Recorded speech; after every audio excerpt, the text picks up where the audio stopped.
Healing into Life and Death by Stephen Levine. Chapter 7. Love is the Bridge. As one teacher said, quote, "The mind creates the abyss and the heart crosses it." End quote. Love is the bridge. It is the whisper of underlying suchness. To enter this reality, we must let go of thoughts and feelings that filter mercy and forgiveness.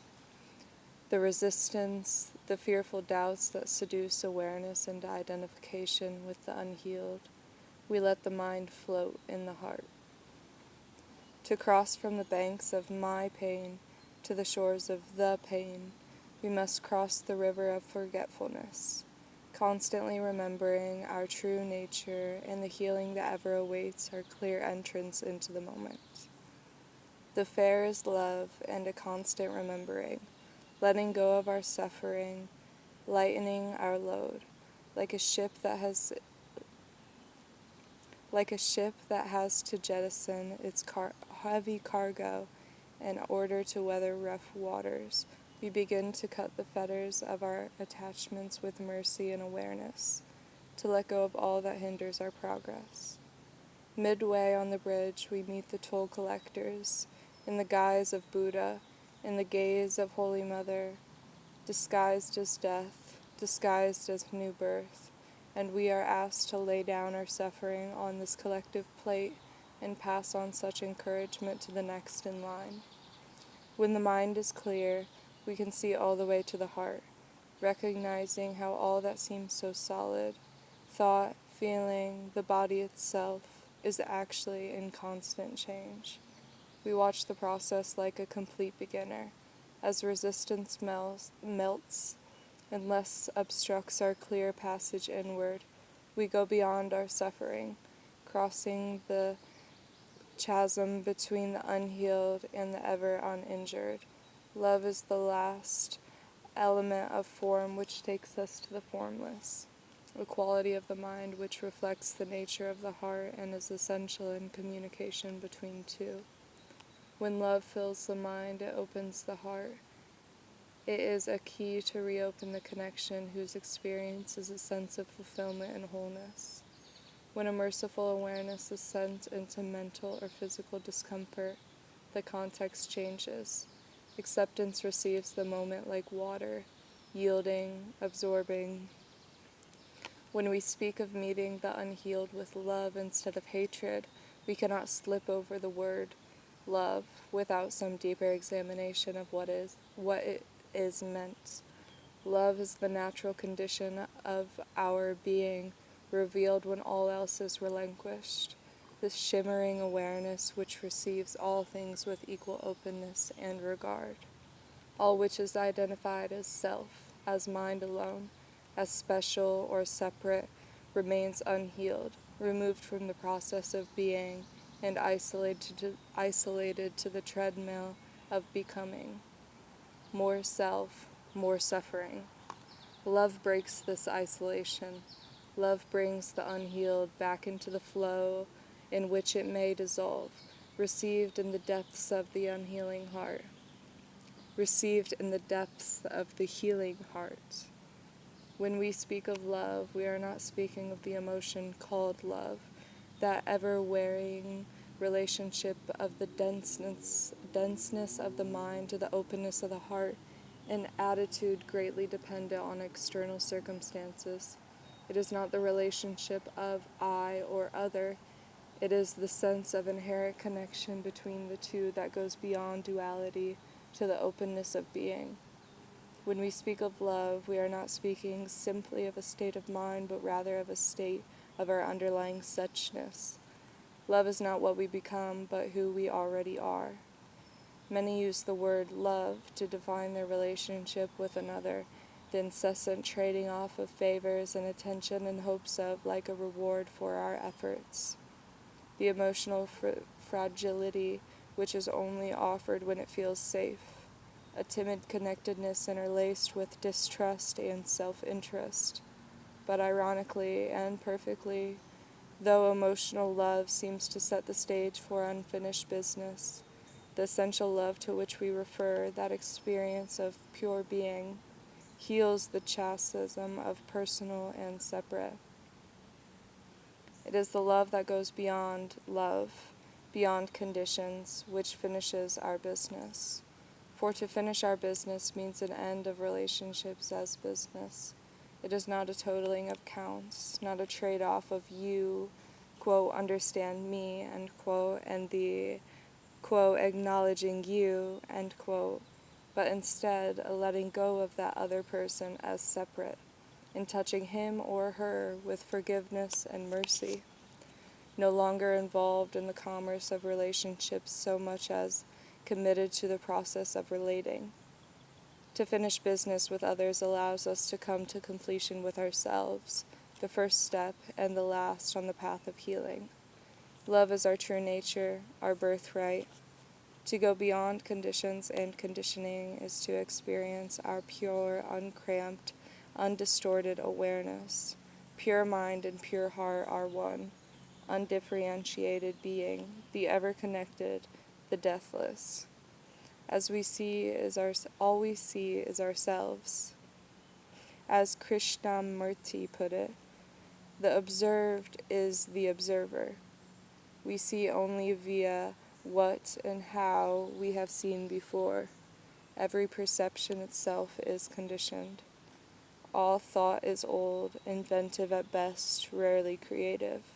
To see clearly with a healing awareness, we need to see beyond the filters and schematics of the old mind, past the conditioned.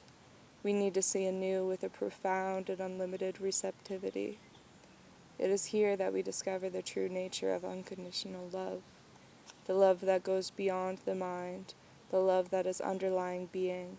It is not the personal love of, quote, I love you, but the impersonal, through ever-connected universal state of being which is love itself. It is a condition not between beings but within being. When I am in the place of love and you enter, then we are in love together. Then I am in love with you. I don't have love for you, I have love with you. It is the healing that transcends the individual's separate suffering to merge with the universal process of unobstructed space, received as the unity of being, as love itself. Actually, I am a little hesitant to use such phrases as, quote, unconditional love, end quote, because we have already become so conditioned by the words. I've seen this concept create much confusion and suffering. In fact, the phrase, quote, unconditional love is somewhere between a conflict of terms and a redundancy. The unconditioned is love. What one calls unconditional love, another may refer to as a cosmic consciousness, or another as just pure awareness. But when I hear someone say, quote, I have unconditional love for that being, end quote, I sense their confusion and misunderstanding. One does not have unconditional love for another. One is unconditional love. And when one is in that place of love, one is, quote, in love with all that comes close. It is not sent from self to other, but is the whole of which each is a part. Unconditional love is who we are when all else is released in trust. One does not become unconditionally loving, rather discovers at the very foundation of being the unconditioned vastness of being which embraces all with appreciation and loving kindness. Emotional love may give a varying sense of connection, but the essential love of being results in communion, a wordless sense of unity. For too many, the idea of unconditional love has kept them in their mind, in old conditioning, instead of allowing them to sink freely into their heart. Like truth, unconditional love is not something one can hold to, but only something one can be in the unheld luminescence of the moment. If one uses the idea of unconditional love as a relative point of judgment, then one will forever be lost in the mind, the separate. It is unfortunate that we only have one word, quote, love to describe both the vagaries,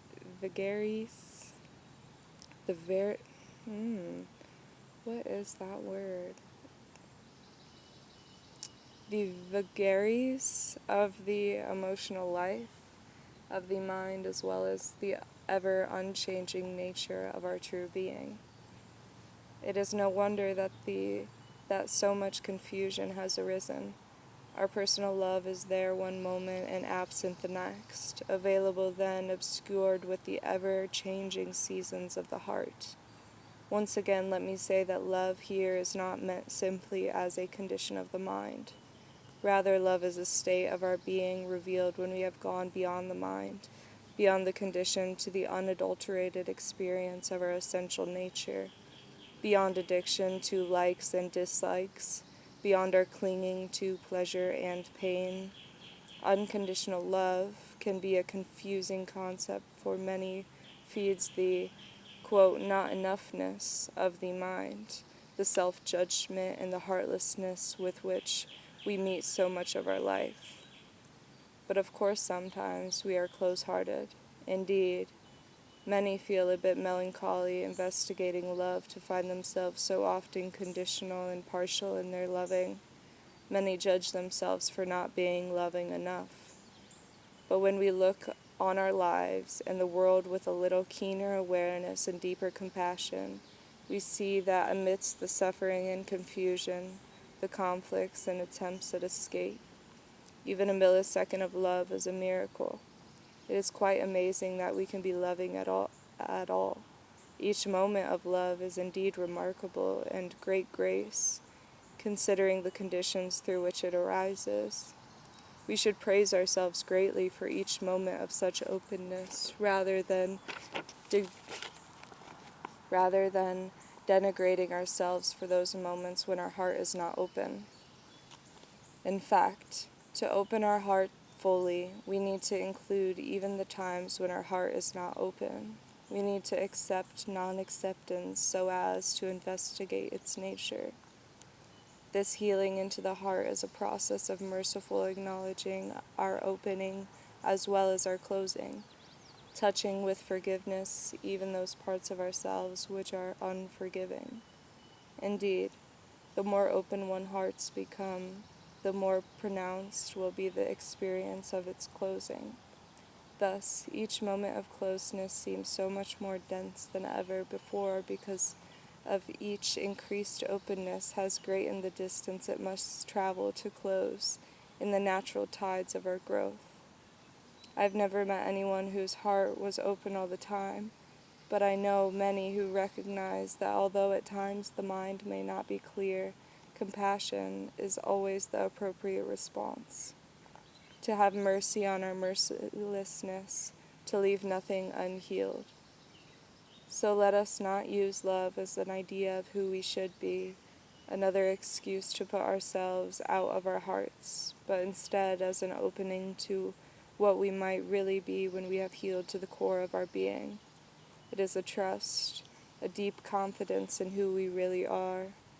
When Buddha first began roaming the countryside, sharing insights which had arisen in the course of his profound letting go of all which blocked his original nature, he is recorded as saying that one of the greatest teachings he received was not simply how he may become free, but that freedom is possible. If one learns nothing else other than to trust that completion, healing, enlightenment are possible, one will have confidence in life that will encourage deeper participation and investigation. Buddha's great lesson was that liberation from suffering could be found in any moment. Indeed, the answer to Robin's original question of whether to live or die is not to be found in death but in life. As Kabir said, what is found now is found then. The question really seems to be, how can we use all that is given as a means of healing, including our fear, our doubt, our cancer, our inevitable death? It is unfortunate. There's a bee. Oh my goodness. It is unfortunate that many beings do not ask this question until they have found they have cancer or AIDS or some life-threatening disease, and for the first time, quote, healing becomes an object of awareness. Healing can't be something we call on only when we are ill. Healing becomes a way of life. In taking the path of healing that leads to the heart, previous conflicts are seen as a rich and fertile ground for insight into that which causes suffering and that which allows us to go beyond suffering. Our investigation of the mind, of those qualities that block the heart, become a deeper deconditioning of old holding, a demagnetizing of our inconsistent and mechanical identification with all that passes through the mind-body. In watching the mind, we see who we aren't and enter the new territory of the heart. For it is in the heart that, with a deep sigh, conflict comes to peace, and the illnesses and pains of a lifetime may be dispersed in the soft receptiveness of unlimited being. Crossing the bridge, having gone beyond the blockages and armoring, the self-hatred and judgment which have for so long delayed our final healing, we sink into the heart, and the question of life or death disappears. All is experienced as life, including death. All such dualities are seen as just overdefined points in a spiraling process. Someone once asked, quote, "What is the toll for crossing this bridge?" End quote. The toll for crossing to the other shore of wholeness is the relinquishment of our suffering. This crossing over is what is called healing. It costs each of us identification with, quote, my pain, end quote. It may even mean that our lives will never be the same. And then it has a introduction to guided meditation on shared heart. There is a quote in the Sufi tradition which says, quote, "Overcome any bitterness that may have come because you were not up to the magnitude of pain that was entrusted to you. Like the mother of the world who carries the pain of the world in her heart, each of us is the part of her heart and is, therefore, endowed with a certain measure of cosmic pain. You are sharing in the totality of that pain. You are called upon to meet it in joy instead of self-pity." Quote, "The secret. Offer your heart as a vehicle to transform cosmic suffering into joy." End quote. Discomfort uncovers deep holdings within. Fear, doubt, long unnoticed desire for control, defining the unsatisfactory in our lives. So the investigation, the participation in illness in the heart, allows the body and mind freedom to heal. For many, it was skillful to expand the mercy and heartfulness with which they touched their dis-ease. Many, drawn to healing by the resistant cries of the body, soon discover the discomforts of mind which isolate their pain. For many, it was by working with illness in the body that they recognized the intense separatism and isolation of some aspects of the mind. Focusing on the separate, we discover the universal in our pain, both mental and physical. Using the discomforts in our mind-body as a means of sensing the nature of our predicament. The thousands of bodies with which this same experience in this same moment, we tune to the shared moment. Participating wholeheartedly in our discomforts, we sense the universality of our predicament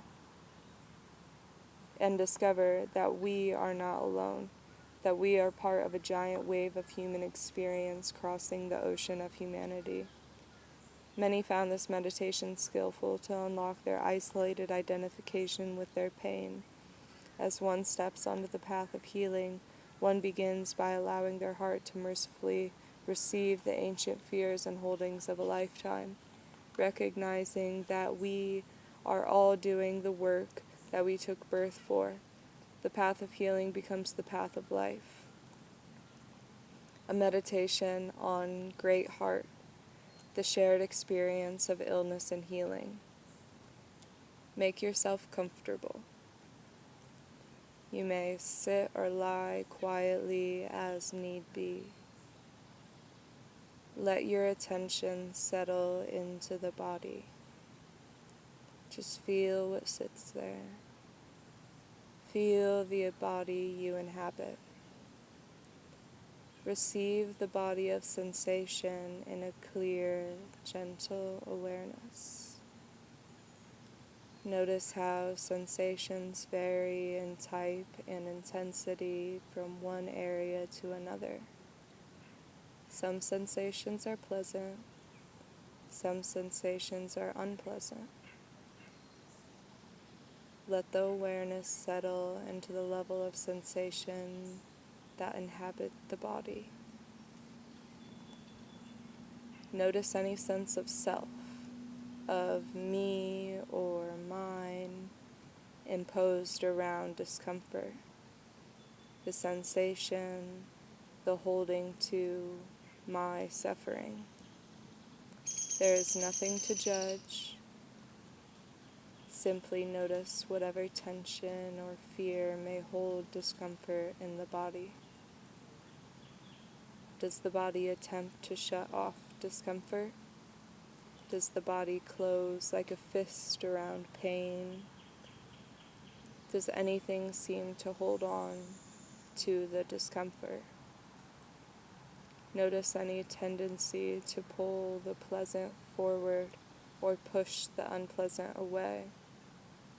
Watch the natural aversion to the unpleasant. Focus on the resistance itself. Examine the texture, the density, the nature of the wall of resistance that obstructs the heart from sinking into the mind and body. As awareness begins to meet discomfort, let the body soften. Allow sensations to float. Allow the fist to open, to expose the tender sensations arising from moment to moment. Allow awareness to receive the moment-to-moment sensations arising in the body of discomfort. Feel this body. Let awareness explore the varying sensations that compose the body. Imagine all the other bodies elsewhere in the world experiencing this same discomfort, not taking on their pain but healing it with your soft mercy. Sense the body of discomfort shared by so many. Sense the 10,000 bodies experiencing this same sensation in this same moment. Sense this discomfort not as my pain, but as the pain. Gently feel the pain in the body. Sense the thousands of children, women, and men who, in this very moment, feel this same discomfort in this same body. Softly allow the pain to float in the body we all share, letting go of the holding around pain, softening gently to allow sensation to float in the shared body. Begin to gradually cradle the pain. Take your time. There is no rush now in meeting softly that which has so often been met with hardness. Sense the moment of the woman lying on her side in a mud hut alone, this same pain touching this same body. Touch the discomfort of the man unable to rise from his sleepless bed with merciful awareness. Picture the body of a child containing this same experience, gazing towards the fluorescent ceiling of his hospital room, wondering, why me? Let their pain be healed by your mercy and awareness as it touches the same sensation in this same body. Receive their experience in sweet mercy. Feel the shared body softening and expanding into the spaciousness of the shared heart. Feel the joy of connectedness, no one alone, the shared body met in the shared heart, a vaster sense of being, not alone in pain, but at once with all those in discomfort, meeting the moment in mercy and kindness. A new tenderness arising, relating to its own pain, relating to all pain. Let the mind float. Let the images come and go. Feel all those others sharing this moment, shared sensations floating in the shared body. Nothing to create, just receiving this moment shared. Experiencing all these bodies in our one heart and our common mercy. Let the images come. Let them be gently experienced. Let them go. Constantly sharing the healing, touching with mercy our pains so as to free the pain of the world. Gently receive this body as all bodies, allowing this comfort to float in the soft flesh, an open mind, in spacious heart, healing the world by touching this moment with mercy and awareness. Feel the single experience of the shared heart, all one now, just sensations floating free in the body. Let awareness meet all the bodies, healing into the immensity of the great heart. Let your heart merge with all that heart that share the greater body, softening all about sensations to let them float in the shared body. To heal this moment with mercy and loving kindness.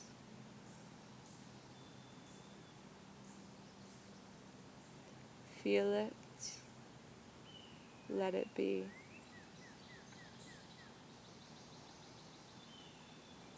Feel it and let it go. Take each breath into the body we all share. Feel this breath breathing in the greater body. Let the breath come. Let the breath go. In soft body, in shared body, in the vast heart that merges with all. In this moment, meeting our pain in our heart, the heart opens into universal healing, touching with mercy and loving kindness the pain we all share. We receive the healings we all took birth for.